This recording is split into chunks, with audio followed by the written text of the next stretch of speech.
안녕하세요. 문광입니다. 오늘은 부처님 출가제일입니다. 우리 불교의 큰 명절이 됩니다.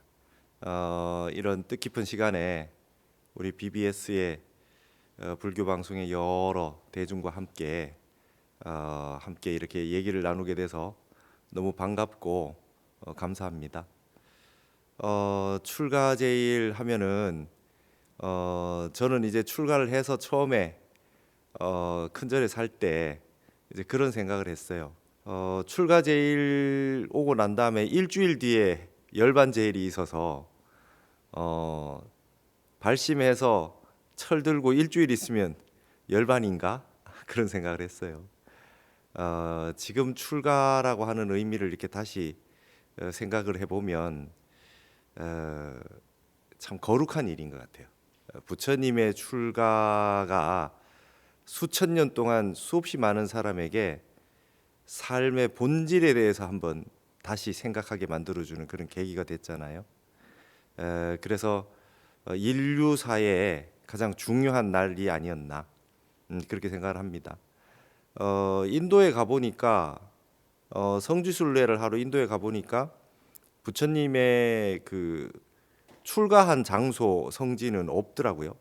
거기는 성지는 찾을 수가 없는데 우리 교학적으로 불교적으로는 첫 번째 설법을 하셨던 그 녹야원이 성지로 이렇게 굉장히 잘 나타나 있지만 우리가 출가하신 장소라고 하는 건 찾아볼 수 없었습니다. 그러면 이제 이렇게 생각해 보면 어떨까요? 각자 각자의 처소에서 한번 마음을 낸 것을 바로 그 장소를 출가한 날이고 장소다 이렇게 생각을 하면 좋을 것 같습니다. 부처님은 왕자로 태어나서 요즘으로 말할 것 같으면 부러울 게 하나도 없는 분이었습니다. 아마 21세기에 지금 부처님 같은 그때 당시에 그 태어나셨던 환경이었다 하면 금수저라고 하고 아주 그냥 타고난 복을 지녔다고 해서 남들 다 부러워했겠죠.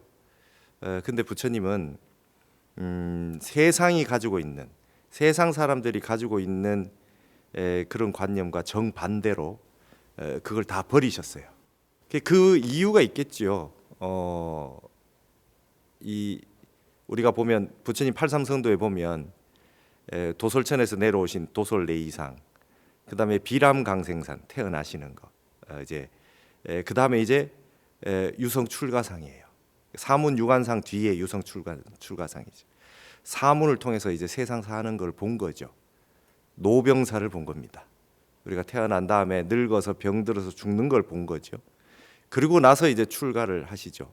아버지가 반대를 하니까 결국은 유성이라고 했는데 담을 넘어서 갔다고 했는데 반대를 무릅쓰고 나오셨다는 뜻이 되겠습니다.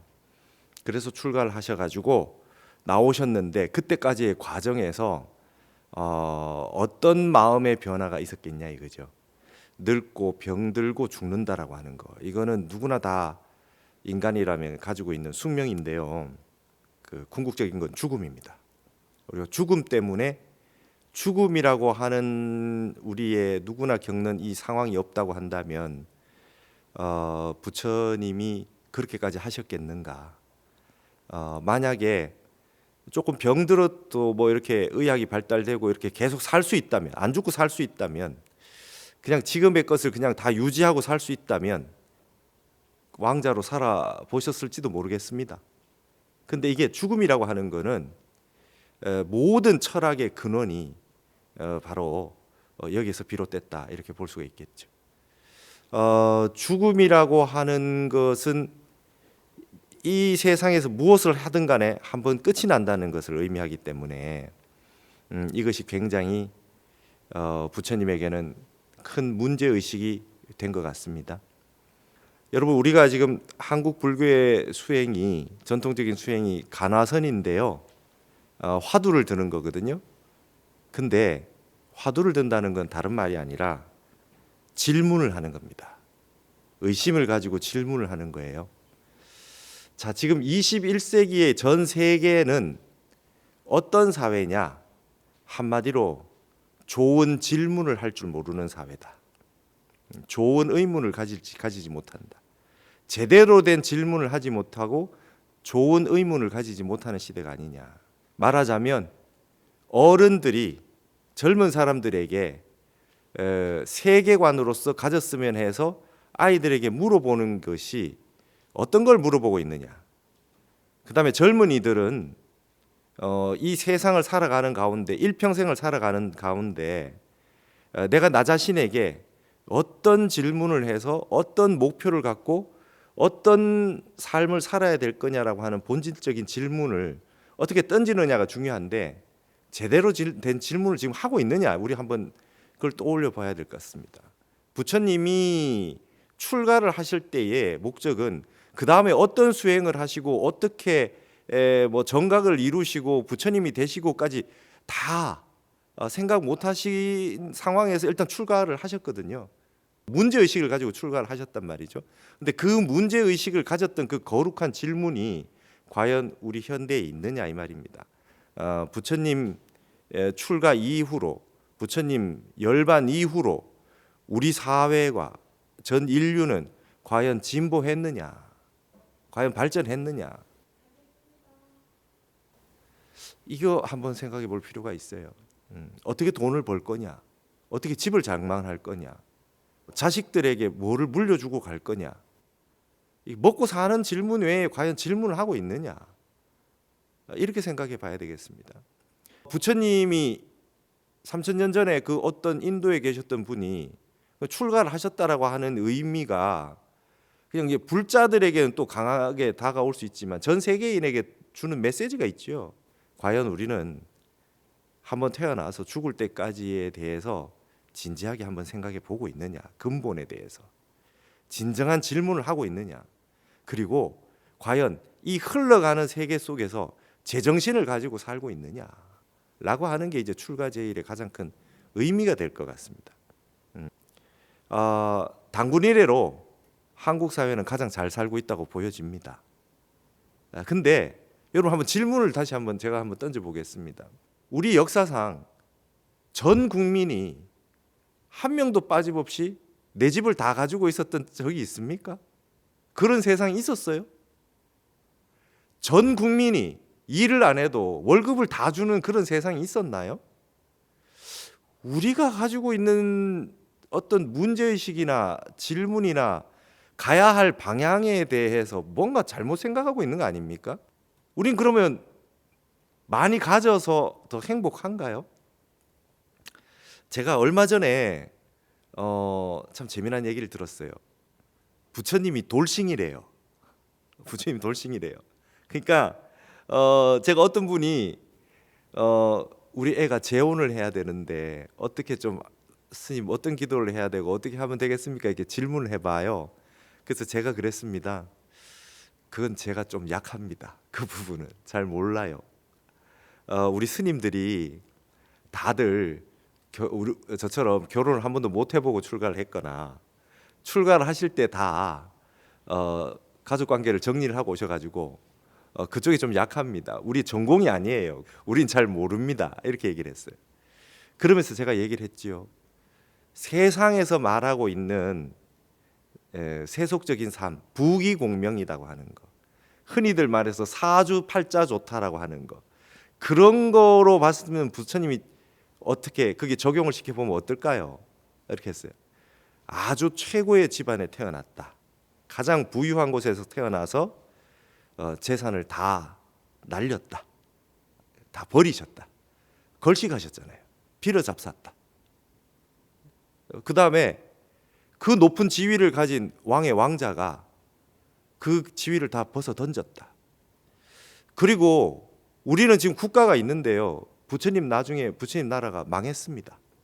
2번이나 부처님의 나라를 법력으로 구해 주셨지만 세 번째는 이건 인과법이구나 해서 본인의 나라가 망하는 거를 어쩔 수 없이 그냥 보고만 계셨다.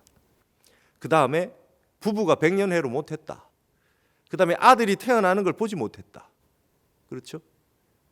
그리고 잘 드시고 살았습니까? 많이 굶으시고 살았다. 그 다음에 정각을 이루셔가지고 대각을 이루신 뒤에도 제바달단은 자꾸 죽이려고 덤벼들었다. 부처님의 일생을 보면 우리가 추구하고 있는 지금 현대 21세기의 한국이뿐만 아니라 전 인류가 추구하는 것들은 이미 갖추고 계신 것들은 많이 버리셨고, 우리가 절대로 하고 싶지 않은 거, 가지고 싶지 않은 건 일부러 취하셨다. 그 출가의 길을 통해서 그 길을 가셨다. 왜 그러셨냐 이거죠. 왜 그러셨나. 그러니까 제가 출가를 하고 나니까 스님들이 하셨던 말씀이 많이 있습니다. 불법은 세간법과 반대다. 이런 말씀 많이 하세요.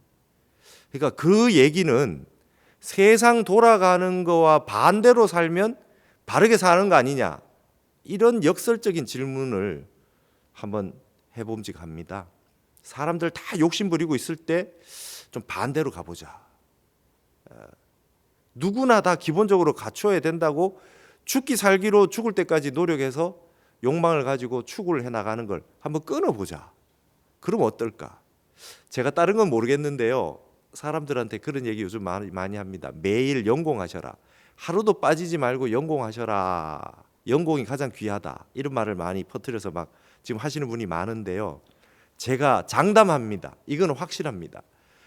부처님 이래로 역대 지금까지 흘러온 세월 중에 지금이 공부하기 제일 힘든 시기입니다.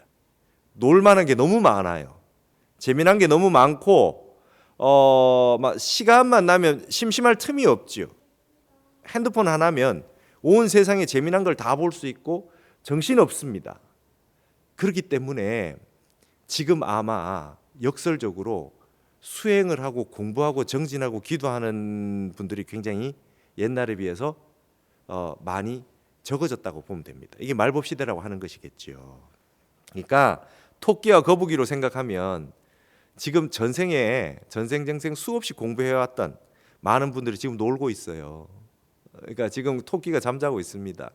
근데 이번 한 생에 남들은 다 욕망을 추구하고 소유를 하려고 막 하고 즐거움을, 쾌락을 추구하고 막 이렇게 살아가는 이때에 이번 한 생만 공부 제대로 하면 수생 공부한 걸 다 만회할 수 있다. 이번 생 한 생 안 태어난 생각하고 공부하면 정말 많은 공부의 성취를 할 수 있다. 저는 이런 생각이 듭니다. 그러니까 이렇게 얘기하지요. 세상의 환경과 흐름이라고 하는 것이 쭉 흘러가는 대로 따라가게 되는 게 80-90%의 사람들은 세상의 흐름대로 따라가면서 살 수밖에 없어요. 다 그렇게 삽니다. 근데 거기에서 깨어있는 한 10%가 반대로 반대의 길을 가는 겁니다. 강물을 거슬러 오르는 그런 힘을 가지고 사는 사람이 10% 미만일 겁니다. 근데 이 흘러가는 세상 속에서 내가 어떤 삶에 대한 정확한 비전과 목표와 발심과 원력이 없으면 이제 그냥 떠내려갑니다. 세상 흘러가는 대로 그냥 살아요. 나는 별로 그다지 그 욕심을 별로 가지지 않는데 남들 다 집이 있어야 된대요. 그다음에 꼭 노후까지는 돈이 얼마 있어야 된대요. 무조건 다 이렇게 흘러가는 속에서 나만 아니면은 이거 불안해지거든요. 반야신경에 무유공포 원리전도몽상 나오는데요. 공포를 가지게 되죠. 남들의 흐름에 쫓아가지 못하면 공포가 생깁니다. 그 다음에 이게 바른 생각인지 올바른 생각인지 틀린 생각인지 모르고 그냥 전도몽상에서 사는 거죠. 그거 이제 이 속에서 살다 보면 말이죠. 우리는 완벽한 망상피는 중생으로 살다가 이번 한 생을 날리게 생겼습니다. 이번 생에. 그래서 출가 제일에 이걸 한번 진짜 생각해 봐야 된다. 부처님께서 나오셔서 혼자 머리를 자르셨다. 그리고 나서 스승을 찾아서 다니시면서 수행도 고행도 해보시고 많은 수행을 해보셨다.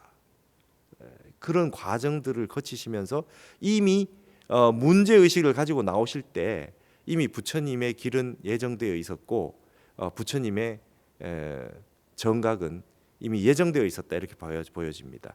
그걸 화엄에서는 초발심시 변정각이라 그럽니다.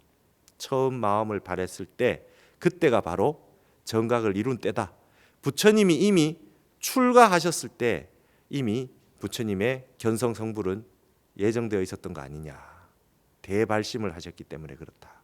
그래서 열반경에도 그런 얘기가 있습니다. 열반경 가서품에 발심 필경 이불별하니 발심하는 것과 필경 정각을 이루는 것이 이 두 가지가 다른 것이 아니니 여시심 선심난이라. 이 두 가지 마음 가운데 앞에 마음이 더 어렵다. 발심과 정각 열반 가운데 발심이 더 어렵다. 그래서 성도 제일 열반 제일보다 출가 제일의 출가가 더 어렵다. 출가가 더 어렵다. 그렇습니다. 요즘 우리 조계종에 절집에도 말이죠. 출가하는 스님들이 적습니다. 그러면 요즘에서의 출가는 그럼 다 출가를 해야 되느냐? 출가하실 분은 또 출가하게 되어 있습니다. 그리고 출가해야 되는 인연법이 있는 분들은 출가를 하시게 되어 있고요. 또 출가를 안 하신다 하더라도 부처님의 출가 제일과 관계없느냐? 그게 아닙니다. 심출가가 있습니다. 신출가, 몸의 출가가 있고 마음의 출가가 있잖아요. 마음에 발심을 하면 이것도 역시 한 번의 출가가 된다 이렇게 생각을 합니다. 그러니까 요즘 이제 분가는 많이 하잖아요. 집을 부모님하고 안 살고 분가를 많이 해서 살고 하지만 항상 예전처럼 대가족으로 살지 않기 때문에 대부분 다 개별적으로 많이 사는데 마음의 출가가 있다 이거죠. 마음의 출가. 화엄에서는 출가라고 하기보다는 말이죠. 이세간품, 입법계품이라는 게 있어요. 세간을 여인다. 세간을 떠나서 입법계, 법계로 들어간다. 이런 표현을 써놨어요. 이 세간에서 떠나서 법계로 들어간다는 말은 뭐냐면 공간의 이동이 아닙니다. 마음의 이동이에요. 마음이 지향하는 방식이 달라지는 겁니다. 세 속에서 어떤 뭐 산중에 들어가야 출가냐 그것이 아니라 이 세간에 살면서도 마음의 지향점이 세간에서 전부 추구하는 욕망을 추구하고 있는 그 마음에서 한번 싹 벗어나면 이 세간이 됩니다. 그리고 내가 이 세상을 사는 목적이 물질적인 거, 내 마음 바깥에 있는 거 추구하는 것에서 내 근본 자리를 찾고 올바른 삶의 의미를 찾겠다라고 하면 그게 입법계가 됩니다. 법계로 들어가는 게 되는 거죠. 그래서 이세간해서 입법계 한다라고 하는 의미가 지금 보면 이제 진정한 출가의 의미가 되지 않겠느냐.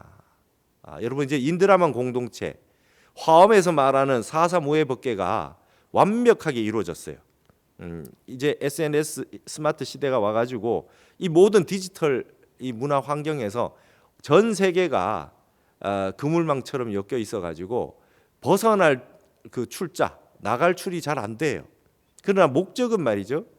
마음의 목적은 거기에 있는 것이 아니죠. 거기에 있다 하더라도 궁극적인 목적은 출삼계입니다. 욕계, 색계, 무색계를 벗어나는 것이 우리 부처님 발심의 근본이고 우리 불교의 목적이죠.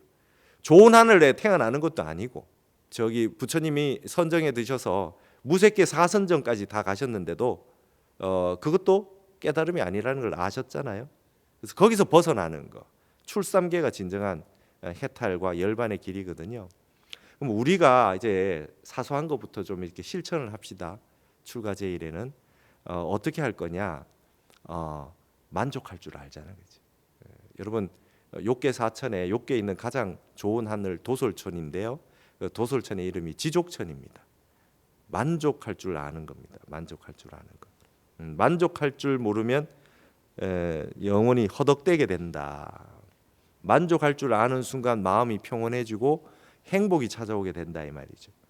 자기 분수를 알아서 만족할 줄 알아야 된다. 여러분 행복은 다른 사람의 기준에 있어서는 안 됩니다. 내가 가고자 하는 길이 무엇인가라고 하는 자기 자신을 좀 빨리 파악을 했으면 좋겠다. 내가 좋아하는 거, 내가 정말 원하는 거, 정말 가치 있고 뭔가 남에게 조금이라도 도움이 될 수 있는 일이 있어서 그걸 한다고 한다면 그 이제 보살행위니까 진정한 법계로 들어가는 일이죠. 그렇습니다.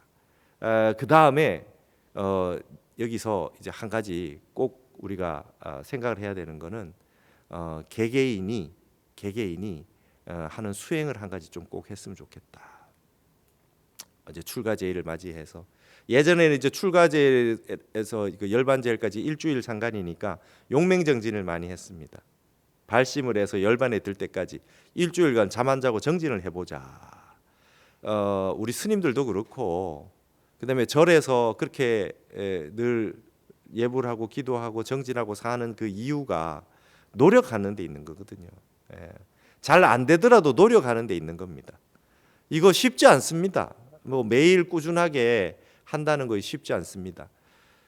제가 출가할 때 당시 기억이 납니다. 20년 전이었는데요. 그때 행자교육원에서 이제 3-7일간 행자교육원에서 교육을 받고 이제 마지막 3,000배 내일 이제 수계식을 하는데 이제 오늘 밤에 3,000배를 합니다. 3,000배를 하고 나서 이제 마지막으로 법문을 해주시는 분이 오셨는데 그때 교육원장 스님이 오셨어요. 무비 스님이셨어요. 그때 무비 스님이 교육원장 스님이셨는데 오셔가지고 마지막으로 이제 행자복을 입고 이제 그 3,000배를 하고 났는데 스님이 오셔서 법상에서 법문을 해주셨어요. 그 법문이 아직도 기억에 생생합니다. 우리 여기 다 일반인은 한 분도 없고 스님이니까 스님 대 스님으로 솔직하게 얘기할게 하시더라고요. 중노릇 쉽지 않다. 스님으로 사는 거 쉽지 않다. 참 이 공부하기 어렵다. 이 공부하기 어렵다. 그러나 무소의 뿔처럼 혼자서 가라. 그러시더라고요. 소리에 놀라지 않는 사자와 같이, 그물에 걸리지 않는 바람과 같이, 물에 물들지 않는 영꽃과 같이 무소의 뿔처럼 혼자서 가라. 세상이 아무리 어떤 물결에 흘러가더라도 굴하지 말고 이 부처님 법을 한번 받아들여서 출가를 한 이상 무소의 뿔처럼 혼자서 가라 이러시면서 스님께서 그때 정말 고구정령하게 스님의 말씀을 해주셨어요. 그때 당시에 파계사에 가면 성전암이라는 암자가 있었는데 지금은 입적하고 안 계신데요. 그때 무슨 말씀을 하셨냐면 무비 스님이 젊으셨을 때 그 스님이 그러시더랍니다. 60이 될 때까지는 걸망을 쌓다 풀었다 했대요. 그 어른 스님도. 그러시더니 60이 넘으니까 뭐 부질없다는 생각을 알아서 그때 이제 괜찮다라는 생각을 했다 그러면서 스님들에게 그런 말씀을 해주시는 거 들었다가 하시더라고요. 그러면서 무비 스님이 그러셨어요. 해인사 올라가다 보면 농산정이라고 고은 최치원 선생이 입산할 때 그 시를 지었던 장소가 있는데 그 19절이 있다. 최치원 선생이 가야산에 이제 마지막 거기서 세상을 떠돌다가 그게 마지막 들어가게 됐는데 스님이 한 명 내려오고 계셨대요. 그래서 시를 지었대요. 승호 막도 청산호하라. 스님이시여 산이 좋다고 말하지 마시오. 산호하사 갱출산이리요. 산이 좋다 그러면서 왜 다시 산 밖을 나가십니까? 시간 후일 오종적하라. 먼 훗날 내 종적을 한번 살펴보시게나. 일입청산 갱불하니라. 한번 청산에 들어와서는 다시는 나가지 않았으리라. 이게 고은 최치원 선생이 가야산으로 들어올 때 지은 시래요. 그러면서 무비 스님이 천수경보다 내가 일입청산 갱불안을 더 많이 외웠다. 한번 청산에 들어왔는 이상 다시는 나가지 않으리라. 이렇게 발심을 재발심을 하고 그렇게 하면서 어려운 일들을 다 겪어냈다 이 말입니다. 여러분 세상에 누구나 다 외롭고 고독하고 힘듭니다. 우리 스님들도 살기 힘듭니다. 쉽지 않습니다. 여기에 여러분들도 그러실 줄로 믿습니다. 요즘 살기 힘드실 겁니다. 그러나 한번 내가 바르게 어떤 원력을 세워서 목표를 세우면 한 번 이 길에 들어온 이상은 다시는 물러나지 않겠다. 불태전에 각오를 하는 그런 마음을 한번 낼 필요가 있습니다. 이 거룩한 부처님의 출가 제일에 그런 생각을 다시 한번 바닥에서부터 근본에서부터 다시 할 필요가 있겠다 이런 생각을 합니다. 그래서 이 무비 스님께서 그 마지막 삼천배를 하고 나서 그리고 나서 우리가 이제 발언문을 썼습니다. 발언문을 썼는데 발언문을 쭉 쓰고 나서 저는 그 발언문을 뭐 길게 쓰지 않고요. 시를 한 수 지었더랬습니다. 제가 전공이 이제 한시 중문학 한시였기 때문에 출가시를 한 수 지은 게 있습니다.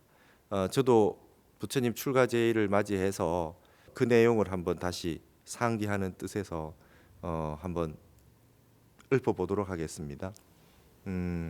여하시 오가요 무엇이 나의 집인가 상념 불멸근이로다 항상 불멸하는 영원히 멸하지 않는 근본 뿌리를 생각할지니라. 그다음에 결필장부사하야 결단코 이 대장부 일대사 일을 다 해맞춰서 필보 선세은홀이라 반드시 선세 앞시대 불보살님과 그다음에 부모님 이 몸 낳아준 부모님들 앞시대에 있는 많은 분들의 은혜에 반드시 보답하리라.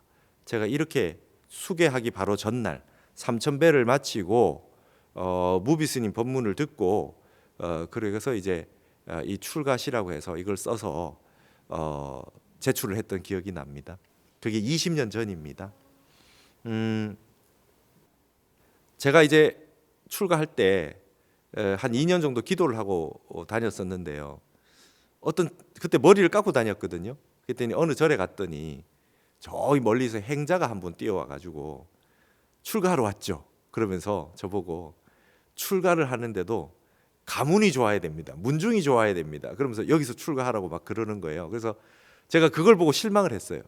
벌써 행자가 자기 밑에 행자를 두러라고 말이지 문중이 좋다고 출가하라 이런 말을 듣는 순간 내가 출가하기 전에 우리 집안이 문중이 좋은데 그거 다 버리고 이제 출가하러 왔는데 또 무슨 문중은 무슨 문중이야? 이 생각이 들어서 그냥 거기를 떠났던 적이 있어요.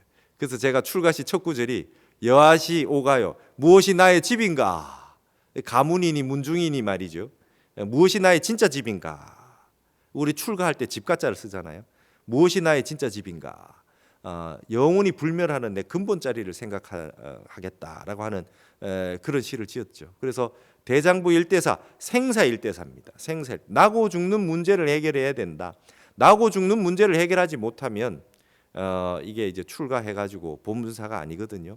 그래서 이걸 맞춰서 부모님을 떠나서 출가를 했으니 그 어머니를 홀로 이 속세에 두고 출가를 했으니 반드시 은혜를 갖겠다. 불보살님의 은혜를 갖겠다 해서 원력으로 그렇게 시를 지었던 기억이 납니다. 그 시를 저는 요즘도 항상 마음에 두고 그렇게 생각을 하고 있습니다.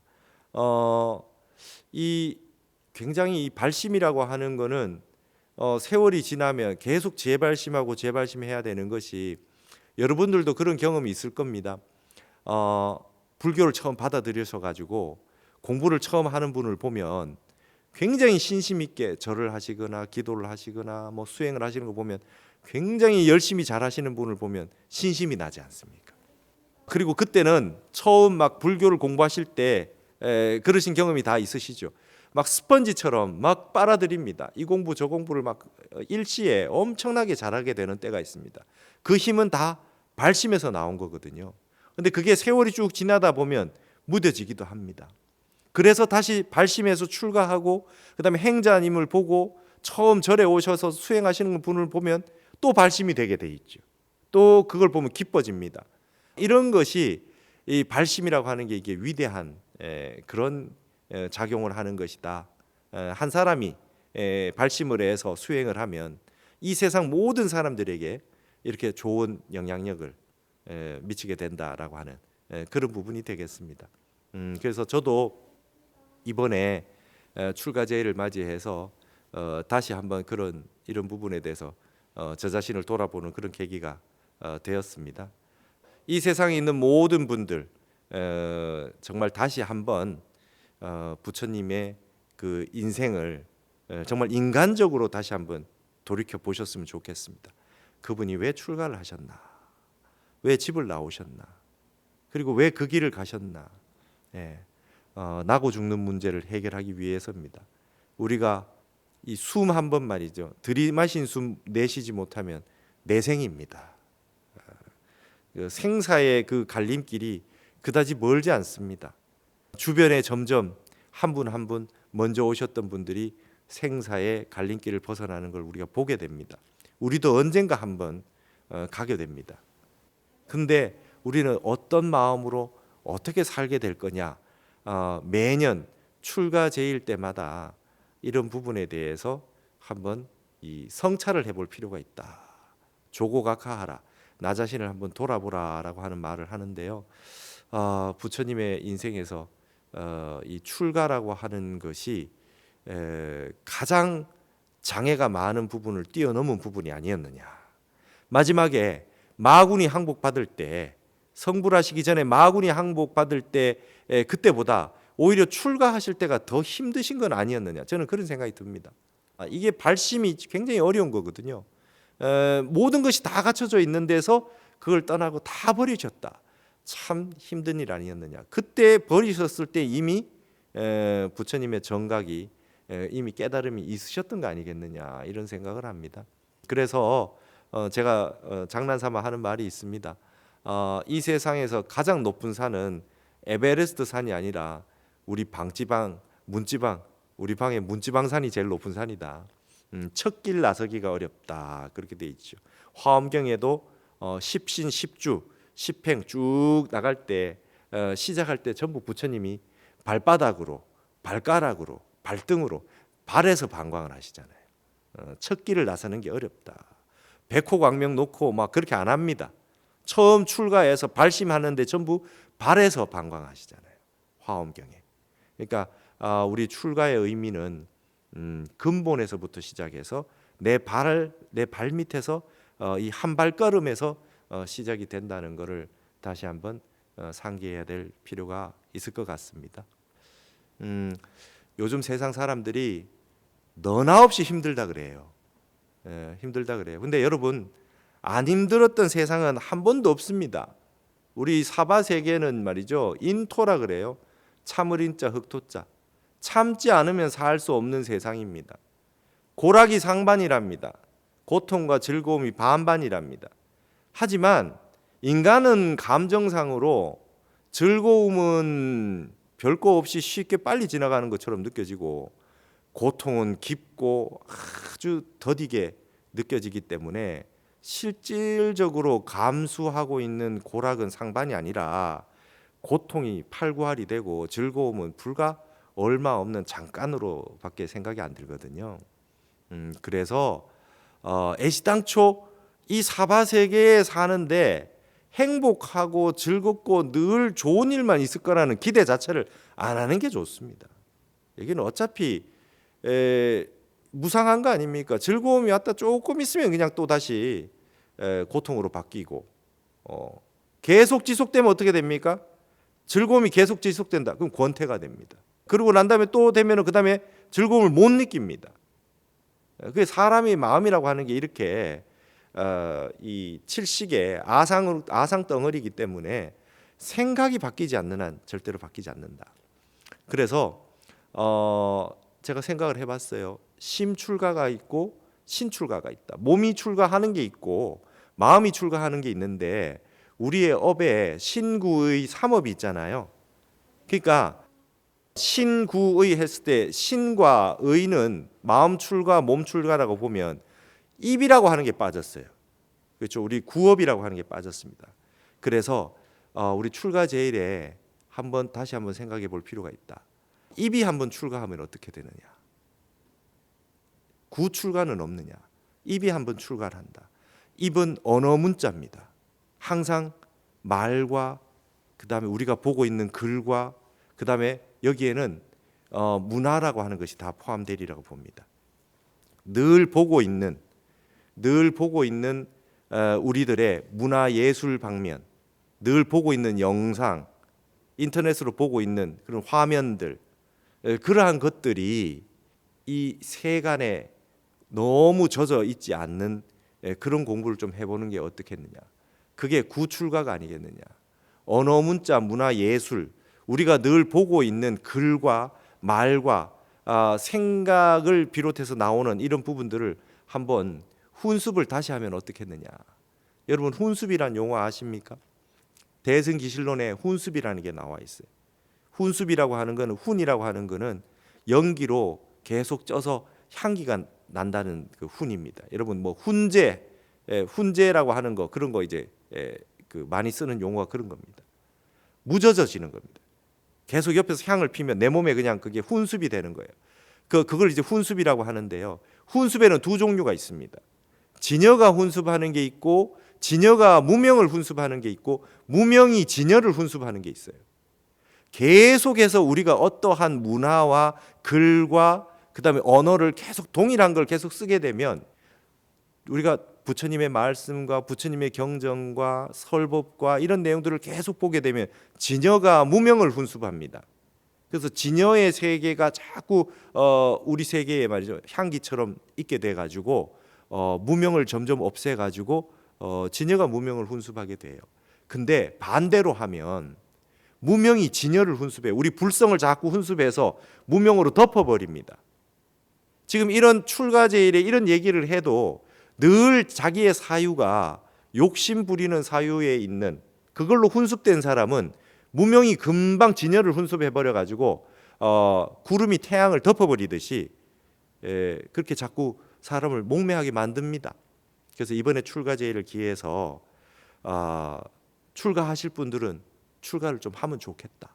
그리고 그러지 않으면, 몸이 출가하시지 않으면 마음으로 출가했으면 좋겠다. 근데 마음이 왔다 갔다 하잖아요. 그래서 항상 우리가 언어, 문자, 문화생활 이런 훈습을 자꾸 바꾸는 연습을 했으면 좋겠다. 매일매일 부처님 경전을 보고, 그 다음에 참선을 하고, 그 다음에 방송이나 이런 것들도 우리 불교에 관련된, 공부와 관련된 것들을 자꾸 봐서 진여가 훈습되게 자꾸 만들어 나가는 게 그 진정한 현대의 이 발심과 출가의 의미가 되지 않겠는가, 그런 생각을 해봅니다. 그래서 앞으로 미래 세계는 제가 늘 얘기를 하지만 지금까지 인간의 혁명은 사람 마음 밖에 있는 걸 혁명했어요. 농업혁명, 산업혁명, 이제 정보혁명, 다 우리 바깥의 것만 혁명했어요. 이제 마지막 남은 거는 마음혁명밖에 안 남았습니다. 마음이 바뀌지 않는 한 이 세상은 정토가 될 수 없다. 그 어떤 복지 국가가 와도, 그 어떤 정부가 나타나서 그 어떤 정책을 써도 사람들 개개인의 마음이 바뀌지 않고, 개개인의 마음이 진정 이 세상을 제대로 정견을 가지고 보지 못하면 무명중생으로 사는 이상은 이 세계는 결코 정토가 될 수 없다. 마음이 바뀌어야 된다. 이제 남은 혁명은 마음혁명의 시대가 됐습니다. 마지막 남은 혁명입니다. 부처님의 출가제일의 메시지입니다. 부처님은 이미 3000년 전에 지금이 우리가 원하고자 했던 걸 이미 다 가지고 계셨는데 그걸 다 버리셨다. 무소유로 다 던지셨다.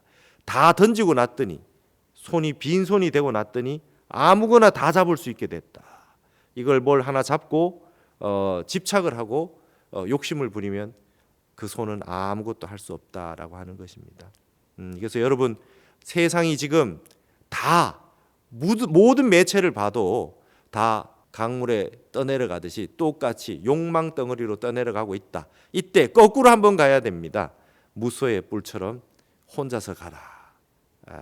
제대로 된 부처님의 출가제일의 메시지를 여러분 잘 간직하셔가지고 사람은 누구나 한번 죽는다. 마지막 죽는 순간에 나는 떳떳하게 잘 살았다.